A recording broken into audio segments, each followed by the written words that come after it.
William Whitmore sees 3 grieving black children and assumes they're too young, too trusting, too easy to deceive, just names to erase from a fortune. But what he doesn't know, their father, billionaire James Harper, planned for this betrayal, and his 12-year-old son holds the proof. Stick around, because when the envelope opens, the cameras roll, and WhitmoreExposed explodes. His golden pen won't sign power. It'll seal his downfall. They thought they were manipulating children. What they didn't know: a father's justice doesn't die with him. Where in the world are you watching from? What time is it there? Let us know, and don't forget to subscribe to our channel. William Whitmore settles into his leather chair, savoring the polished weight of his golden fountain pen. A gift from Marcus Harper, the man whose children he's about to betray. The morning sun streams through his corner office windows, casting a deceptive halo around his silver-streaked hair as he adjusts his silk tie one final time. Perfect. Every detail must be perfect for this performance. Isaiah, Sarah, Michael. William Whitmore intones, infusing his voice with practiced sympathy as he regards the 3 children seated before him. His gaze lingers on Isaiah, the eldest, at 12, clutching a worn envelope with an oddly determined expression. A flicker of unease disturbs William Whitmore's composure, but he dismisses it. What could a child possibly understand about the intricacies of high-stakes finance? The fountain pen catches the light as William Whitmore uncaps it, his reflection distorting in its golden surface. 20 years of managing the Harper fortune has led to this moment.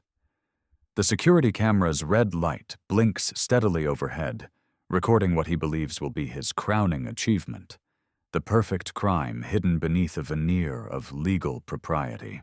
I'm afraid I have difficult news. William Whitmore begins noting how Isaiah's grip tightens on that envelope. Your father's accounts appear to have been depleted.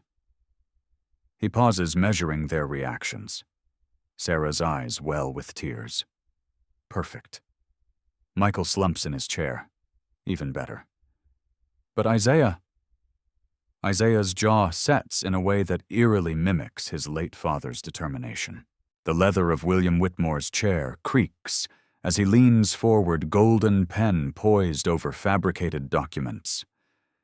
As your father's most trusted advisor, I'll do everything in my power to... His words falter as Isaiah slowly rises that mysterious envelope, extended like a shield. Before you continue, Mr. Whitmore. Isaiah's voice carries an unexpected steel. Dad said you'd try this. He said to give you this envelope when you claimed the accounts were empty. William Whitmore's hand trembles slightly as he accepts the envelope, his golden pen slipping from suddenly nerveless fingers. It hits his mahogany desk with a damning click that echoes in the sudden silence. The security camera continues its silent vigilance as he withdraws a letter written in Marcus Harper's unmistakable hand, accompanied by a USB drive. Dad recorded everything. Isaiah states, his young voice carrying the weight of his father's authority. Every transaction, every creative investment. He knew you'd try to steal from us after he died. The magnitude of Marcus Harper's foresight crashes over William Whitmore like a tidal wave. 20 years of careful manipulation undone by a dead man's contingency plan and a 12-year-old boy's trust in his father. The golden pen rolls across the desk, stopping at the edge, a perfect metaphor for William Whitmore's precarious position. Have you ever watched an empire crumble in real time? Type "justice" in the comments if you want to see what happens when decades of deception unravel in a single moment. The security camera captures it all. William Whitmore's face draining of color, his manicured hands shaking as he reads Marcus Harper's posthumous accusation. In his mind, he desperately calculates escape routes, but the truth surrounds him like walls closing in. The children, his best friend's children, watch him with eyes that have aged years in minutes. William Whitmore reaches for his golden pen, his most treasured possession, the symbol of his supposed integrity. As his fingers close around it, he realizes, too late, that Marcus Harper's gift wasn't just a pen. It was a warning he'd ignored, blinded by greed. "What happens now?" he whispers more to himself than the children before him. Isaiah Harper stands straighter, channeling every ounce of his father's strength. "Now, Mr. Whitmore. Now you learn what Dad always said. Justice comes for everyone, especially those who think they're above it." The security camera's light blinks once more, preserving the moment William Whitmore's carefully constructed world begins to shatter. Whitmore's fall is about to trend, and this is only the beginning. Would you trust a lawyer who betrayed their best friend's children? Share your thoughts in the comments below. William Whitmore's manicured fingers drum against his mahogany desk, an irritating rhythm matching his mounting unease. The golden pen, a gift from the late Mr. Harper, feels heavier today, like a guilty weight in his grip. Isaiah's earlier questions about those property tax payments keep echoing in his mind, each repetition revealing another crack in his carefully constructed facade. "Everything is properly documented, absolutely properly documented," William Whitmore whispers to himself, but his practiced confidence wavers. He pulls up the digital records, scanning through years of meticulously altered numbers. The screen's glow illuminates his increasingly pale face as patterns begin emerging. Patterns he should have noticed before. Mr. Harper's signature appears on documents dated 3 months after his death. William Whitmore's throat tightens. A simple oversight, but one that sends him diving deeper into the files. Each folder reveals more inconsistencies. Timestamps that don't align, document versions that shouldn't exist. Digital footprints leading to unauthorized access points. The golden pen slips from his trembling fingers as a memory surfaces Mr. Harper's last meeting 6 months ago. "I trust you'll handle everything exactly as it should be handled, William," he had said, with that same knowing look Isaiah wore today. The words carry new weight, now heavy with hidden meaning. William Whitmore's legal mentor, Judge Carlton, had taught him the art of creative documentation 20 years ago. The system rewards those who know how to work it. Carlton had said, polishing his own golden pen, a twin to the one now rolling across William Whitmore's desk. That lesson had launched a career built on carefully constructed deceptions, each success reinforcing his belief in his immunity. A notification pops up on his phone. Recent studies show 67% of financial fraud cases involve long-term trusted advisors. William Whitmore's hand shakes as he dismisses the alert, but the statistics burn into his mind. Another ping. Digital forensics breakthrough enables recovery of altered documentation dating back decades. The security camera's red light continues its steady pulse, and William Whitmore suddenly remembers Mr. Harper's odd insistence on upgrading the office security system last year. "For everyone's protection," he had said with that same cryptic smile. Through his window, William Whitmore notices more unusual activity in the parking lot. Men in suits examining papers, a news van pulling in quietly. His golden pen gleams accusingly under the office lights as WhitmoreExposed begins trending on local networks. "Have you ever watched your perfect world unravel thread by thread?" William Whitmore mutters, loosening his collar. "Type unraveling if you've felt your carefully built facade cracking." The Harper family files spread across his desk mock him now. Every document holds potential evidence, every signature a possible trap. William Whitmore's hands shake as he reaches for his phone, but stops. Who can he trust? His colleague's recent behavior takes on new meaning. The subtle distancing, the canceled lunches, the whispered conversations that stop when he enters the room. Isaiah's questions weren't random. The tax payments, the property transfers, the trust fund allocations. Each query targeted a specific weak point in William Whitmore's elaborate scheme. The boy hadn't been guessing, he'd been confirming. The golden pen rolls to the edge of his desk, teetering on the brink of falling, much like William Whitmore's carefully constructed world. He catches it reflexively, clutching it like a lifeline, as he finally understands Mr. Harper hadn't just been preparing for his death, he'd been laying a trap for his children's supposed protector. The security camera blinks its red eye, recording every moment of William Whitmore's growing realization. Outside, the news van's satellite dish rises slowly into position, and the WhitmoreExposed climbs higher on the trending lists. Share if you've ever sensed your perfect plan unraveling. William Whitmore thinks bitterly, watching his empire begin to crumble. The golden pen in his hand no longer symbolizes success. It's become evidence of his hubris, a gilded marker of his impending downfall.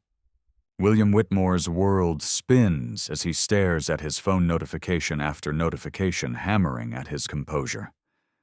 The prestigious law firm's corridors, once his domain of power, now feel like closing walls.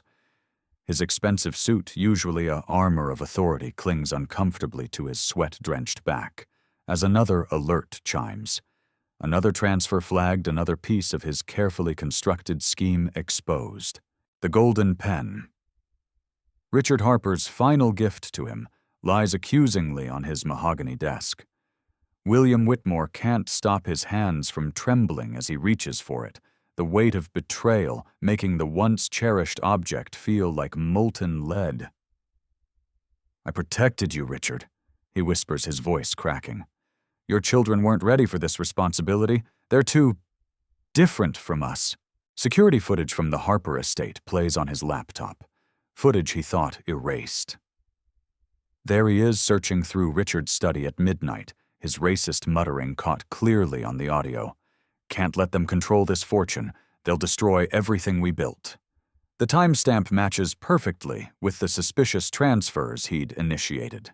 William Whitmore slams the laptop shut, but can't escape the evidence of his own prejudice staring back at him. His phone buzzes again. The trending hashtag #Whitmore betrayal catches his eye, accompanied by a clip of young Isaiah Harper calmly presenting documents to the Board of Trustees. Documents William Whitmore had personally shredded 3 months ago. "Impossible," he breathes, watching his carefully constructed world crumble through a social media feed. The security camera in his office blinks steadily, recording his growing panic. William Whitmore realizes with dawning horror that Richard Harper had planned this all along. Every panicked move he makes now is being documented just as his late friend had intended. His fingers find the golden pen again, gripping it like a lifeline, as he remembers Richard's words.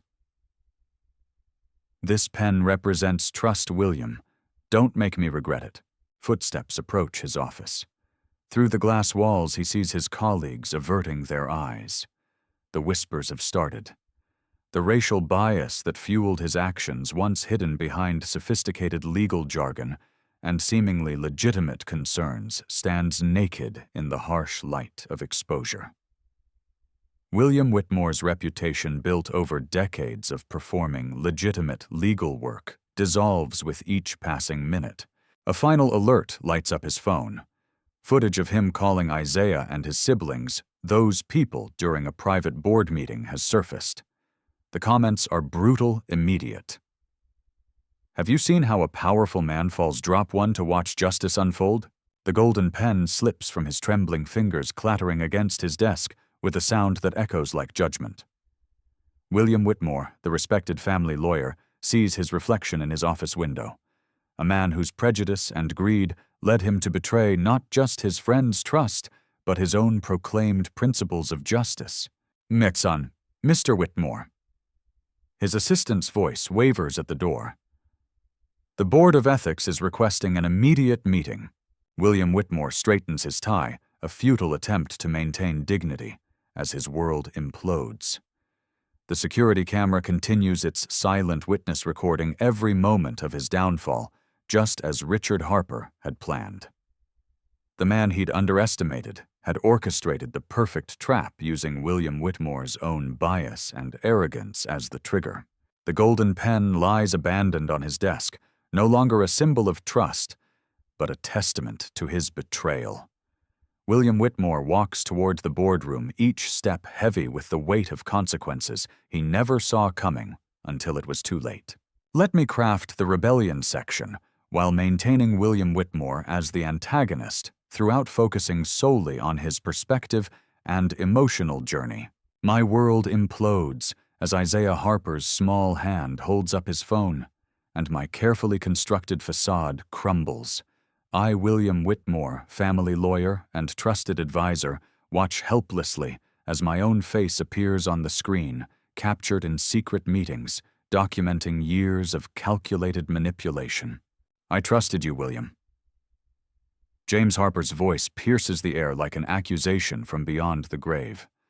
My golden pen, the same one I used to alter countless documents, rolls off the desk as I lunge desperately for Isaiah's phone. The security camera's red light blinks methodically, recording my final fatal mistake. The leather of my expensive chair creaks as I stumble backward, my mind racing through years of careful planning undone by a 12-year-old boy. Each click of Sheriff Mitchell's boots down the hallway sounds like a death knell to my career.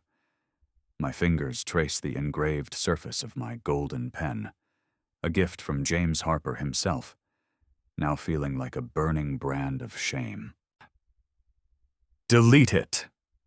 My voice cracks, betraying the panic I've never shown in 30 years of legal practice. I can make this worth your while, Isaiah. Double, no, triple your inheritance. The words taste like ash in my mouth. The security camera catches everything, my desperate grab for the phone, Isaiah's swift dodge, the way my designer suit crumples as I nearly fall. WhitmoreExposed starts trending within minutes as the live security feed broadcasts to the emergency contacts James had designated years ago. Mr. Whitmore. Sheriff Mitchell's voice carries authority I once wielded. Step away from the minor. The click of handcuffs echoes through my custom-designed office like thunder. My golden pen gleams accusingly under the fluorescent lights as Officer Reynolds bags it for evidence. Years of signing falsified documents, of slowly siphoning away the Harper children's future, all captured in James Harper's meticulous digital trail, triggered by my own greed.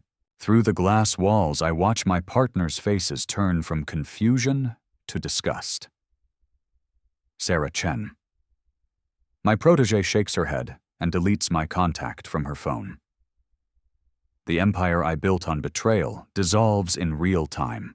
Tabikenho, type justice if you believe karma always catches up. My hands shake as Sheriff Mitchell leads me past the family photos on the wall. James Harper's trusting smile, now a mockery of my betrayal. The security footage plays on office screens, showing the moment greed consumed my last shred of integrity. A news van screeches into the parking lot. My carefully maintained silver hair dishevels as I try to hide my face. But there's no hiding anymore. James Harper's voice continues to play from Isaiah's phone. I knew you'd try to steal their future, William, so I made sure your past would be your downfall. The golden pen, my symbol of corrupted authority, sits in an evidence bag destined to testify against me. Each step toward the police car feels like walking through quicksand, 30 years of reputation dissolving with every click of cameras and murmur of shocked observers.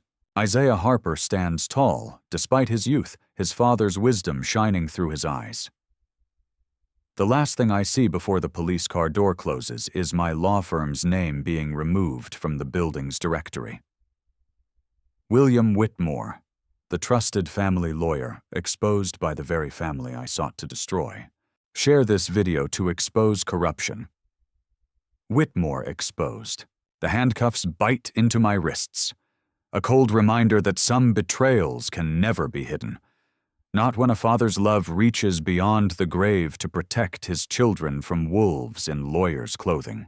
William Whitmore's hands trembled as the cold steel of handcuffs bit into his wrists, the metallic click echoing through the law firm's marble hallway like a final gavel strike. The golden pen, His prized possession that had signed countless fraudulent documents lay abandoned on his mahogany desk, its hidden microphone having captured every damning word of his scheme. Through the glass walls of his corner office, William Whitmore watched as his employees gathered their phones raised to capture his disgrace. The livestream counter ticked upward 10 to 54, 100,000 viewers witnessing the fall of Chicago's most respected family lawyer. Whitmore fraud dominated every screen, accompanied by security footage of his earlier arrogant confrontations with Isaiah Harper. "I never saw it coming," William Whitmore whispered, his voice breaking. "James Harper knew exactly who I was, a predator wrapped in expensive suits and legal jargon. He spent years preparing for this moment, knowing I'd try to steal his children's inheritance the moment he passed." The evidence was overwhelming. Each document William Whitmore had falsified, each threat he'd made to Isaiah and his siblings, had been meticulously recorded by that innocent-looking golden pen. James Harper had transformed William Whitmore's symbol of power into an instrument of his own destruction. Isaiah Harper stood by the door, his father's watch glinting on his wrist. "My father said you'd never believe a 12-year-old could protect his family's legacy." The boy stated, his voice steady. "He said your prejudice would be your downfall."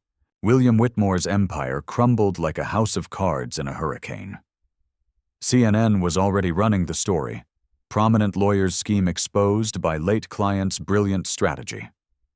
The security footage played on repeat. William Whitmore threatening the Harper children, smugly believing his position made him untouchable. "Have you ever seen justice served so perfectly?" The trending comments read. "Type legacy if you believe in karma." As officers led him through the lobby, William Whitmore noticed his legal awards being taken down, his name already being scraped off the building's directory. His golden pen would soon rest in an evidence locker, then a museum exhibit about white-collar crime, a warning to others who might follow his path. "I understand now." William Whitmore admitted, tears streaming down his face. James Harper didn't just protect his children's inheritance. He protected countless other families from people like me. My arrogance, my belief that I could prey on vulnerable clients, it ends today.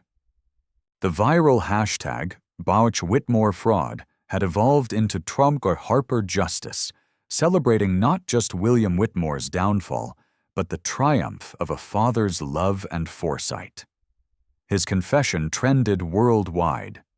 Share this to remind everyone that justice finds a way. William Whitmore took one last look at his office as the elevator doors closed. The golden pen gleamed on his desk, no longer a symbol of power, but a testament to his hubris. In his mind, he heard James Harper's voice from their last meeting. "Remember, William, legacy isn't built on what you take. It's built on what you protect." Drop 2. If this story of justice moved you, comment below. What would you do to protect your family's legacy? As the police car pulled away from the building he once owned, William Whitmore finally accepted the truth. His entire career had been built on exploiting others' trust, but James Harper had turned that very exploitation into the weapon of his destruction. The greatest legal mind he'd ever encountered hadn't been in any courthouse. It had been a father determined to protect his children even from beyond the grave. It was a dying father who outsmarted a predator by planting justice inside his pride.